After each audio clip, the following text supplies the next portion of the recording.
Mr. Wallace. What's going on? Turn around. Now, you don't have to do this.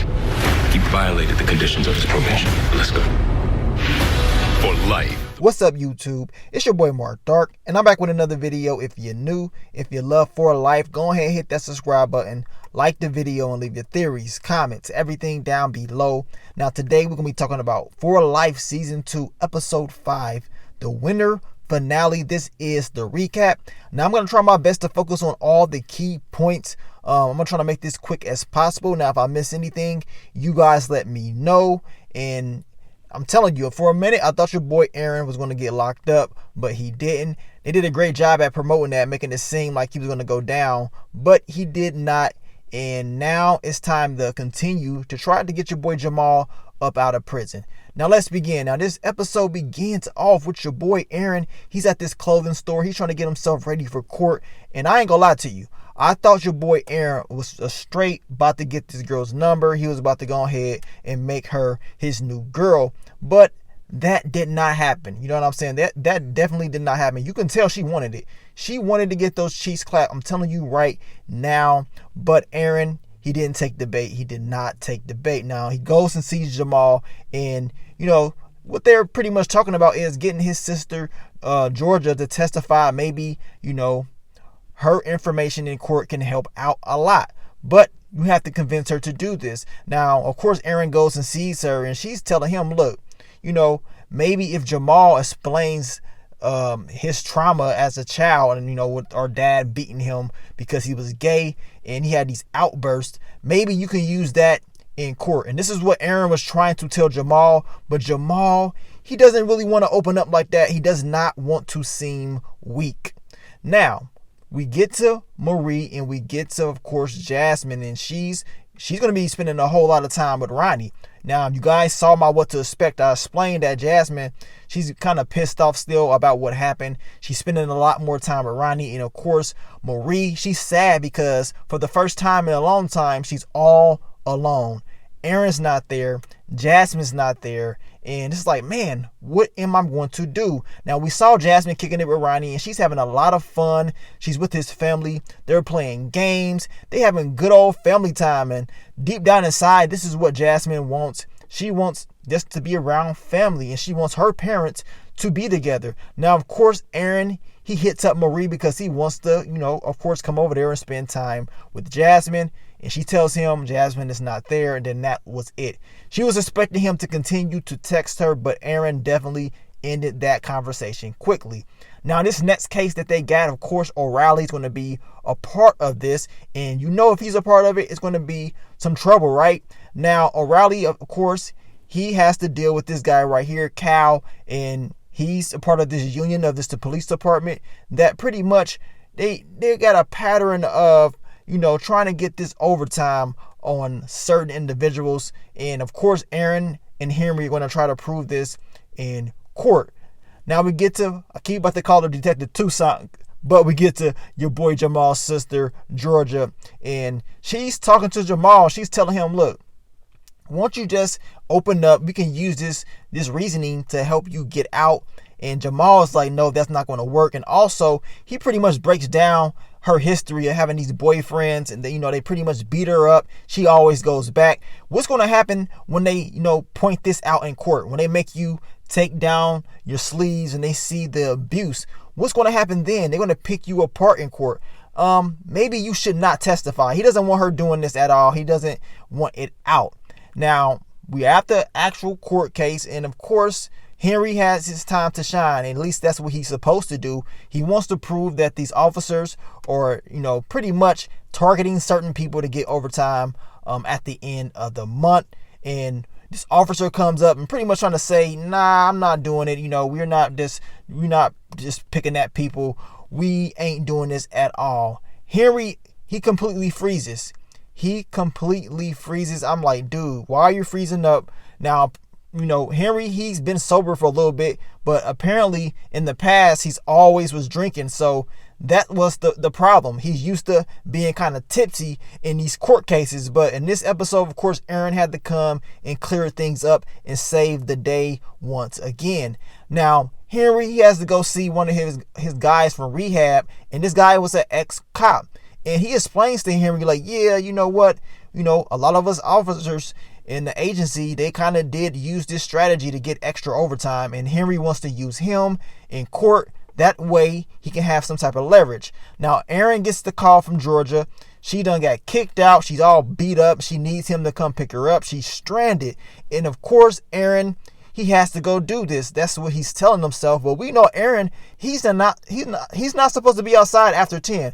He's breaking curfew, right? We know he's not allowed to do this. And when you see the clock, you understand that it's past 10 o'clock. The crazy thing is his PO, he was snooping around, and you already knew what was going to happen. He's going to eventually get caught up. Now, the next day, they all laughing, kicking it.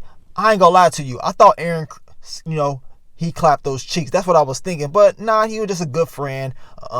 He didn't clap the cheeks from what we know. But Aaron is talking to Georgia, and he's like, man, you think Jamal would testify? You think Jamal would actually tell what happened to him when he was a child with his father? Maybe he can use this reasoning to help out why he did what he did.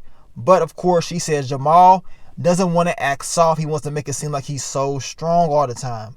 Now we get back to Marie and Jasmine, and she's just so pissed off because she's like, man, my dad, he talked about he was going to come back home for us, and now he's done left. I'm sad. I'm upset.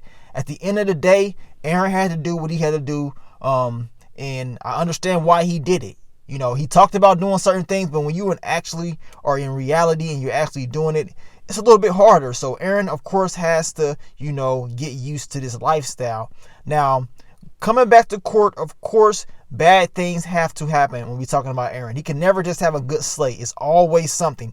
Of course, his probation officer comes and says, look, I know you left. I was searching and looking for you around, 9 to 10 o'clock. You wasn't there, so I knew you was out. And of course, O'Reilly's out there, Cal's out there, and this is just making more drama. You know what I'm saying? And now your boy Henry is all by himself. He's not going to have Aaron with him to help out in this case. He's going to have to go out there and prove he can handle it by himself. And to be honest, that's exactly what your boy Henry went out there and did.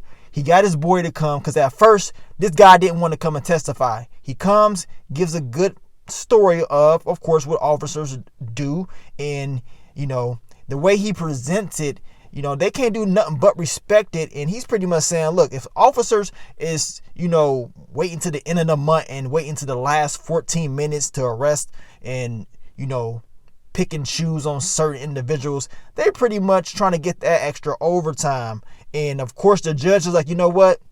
We're going to go ahead and subpoena, the police department's files. We got to see exactly if this is true. Henry, with the help of the intern, they pulled a trick, of course. They made it seem like they had a lot of more officers coming in to testify, but now they're going to be able to pull that file and expose the police department. And of course, we get to Aaron's probation officer, and he's telling Aaron, look, we got to install this app on your phone. We want to know exactly where you are at all times, where you go, everything. We want to know everything about you. And Aaron's upset. He's like, man, I done slipped up. Now they tell him this is just a warning. The next time, he's definitely going to be getting locked up, and they're not going to hesitate, man. It's just sad that even though he's out, he's still suffering from this. Doesn't really feel like he's 100% free. Now, Aaron, of course, he goes back to see Jamal. He's like, look, Jamal, are you scared? Do you want to get out? Because Jamal's not trying to open up. He's not trying to use the story of his trauma as a child for, this case at all. And Aaron said this will work. Now Jamal gets so pissed off. He's like, look, you talking about me and what I should be doing. You gave up. You know what I'm saying? You gave up on Marie, your daughter, your family. Worry about yourself before you start worrying about me. Now Jamal pretty much was just pissed that Aaron called him out. Aaron's lifestyle doesn't have nothing to do with your case. If I was Aaron, I would have said, well, I guess you don't want to get out then. You know what I'm saying? Because what's going on in my household has nothing to do with you. I'm trying to help you out. I'm trying to make sure that you get out, but you don't want to open up. So at the end of the day, Jamal, that's going to be on you. But Aaron did take his advice, right? Now, Aaron and Henry, they go and see Spencer Richardson. And of course, he's going to agree to continue to fund this whole court case. He was upset that Aaron's PO came and, arrested him, made a big scene. He doesn't want that because he doesn't want his name in the dirt. Remember, this guy, all he's about is image and business at the end of the day. But he's going to continue to fund Aaron. Now, we get to the end of the episode, and of course, Aaron goes back. He took Jamal's advice of not giving up, and he goes to see Marie. Now, you already knew Aaron's going to come back. You knew he can't live. He can't live without Marie. You know what I'm saying? Even though she did what she did, he still loves her. He tells Marie, look, he doesn't know how he's going to fix this, but he wants to be with her, and he's going to try to do it. And Marie pretty much said, look, when you serve those 9 years, bad things happen to you, but at the same time, bad things happen to me too. I went through it as well. At the end of the day, I believe Aaron understands that him being locked up for 9 years is going to affect his family. The problem is this. I don't think Aaron really cares that Marie was sleeping around. The problem is her sleeping around with his best friend. And it's just sad that time and time, Marie tries to use this excuse of sleeping with Darius, trying to make it seem like, she did what she did because he was gone. It is what it is. No, that's not enough. You know what I'm saying? I don't think Aaron cares that you were sleeping around. It's just that you slept around with his best friend. I mean, he's locked up for 9 years. What do you expect? 9 times out of 10, yes, you are going to mess around with somebody. You're a human being. That's going to happen. But you slipped up when you start messing around with Darius, and plain and simple. So you can't get mad at Aaron for wanting to leave. And once he faced reality to, actually see how it really is.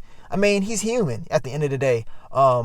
And, Marie, she needs to just understand that. But apparently she doesn't. She thinks what she did is justifiable, I guess. She thinks it's cool.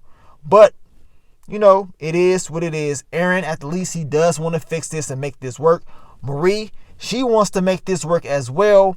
But at the same time, it's going to be rough, man. It's not going to be easy. It's going to be a long time before everything seems like it's normal. But it's never going to be the same, man. It's definitely not going to be the same. But you guys let me know, man. What do you think about this episode? What do you think about Aaron and him helping out Jamal? But Jamal really not wanting that extra help from Aaron. Aaron trying to get him to open up, but he doesn't really want to do that.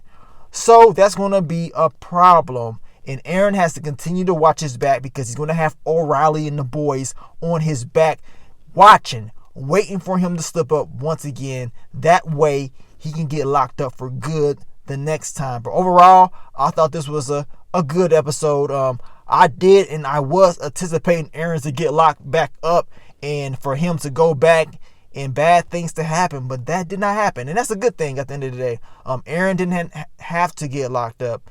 He made those adjustments, and, hopefully the next time he doesn't take that risk, because I definitely wouldn't have took that risk. Like I said, he picked up Georgia and she spent the night. She woke up like she got her cheeks clapped. I'm telling you right now, if he's going to pick her up, he might as well clap those cheeks, because if he's going to go back to jail, at least make it worth it. That's just what I'm thinking. Make it worth it. But you guys let me know, man. What do you think? We're going to be seeing the return of For Life January 20th. So we got a while, man. We have a while before the show returns. But I'm telling you, it will go fast. And we're going to continue to break down these storylines and also get you ready for the next episode.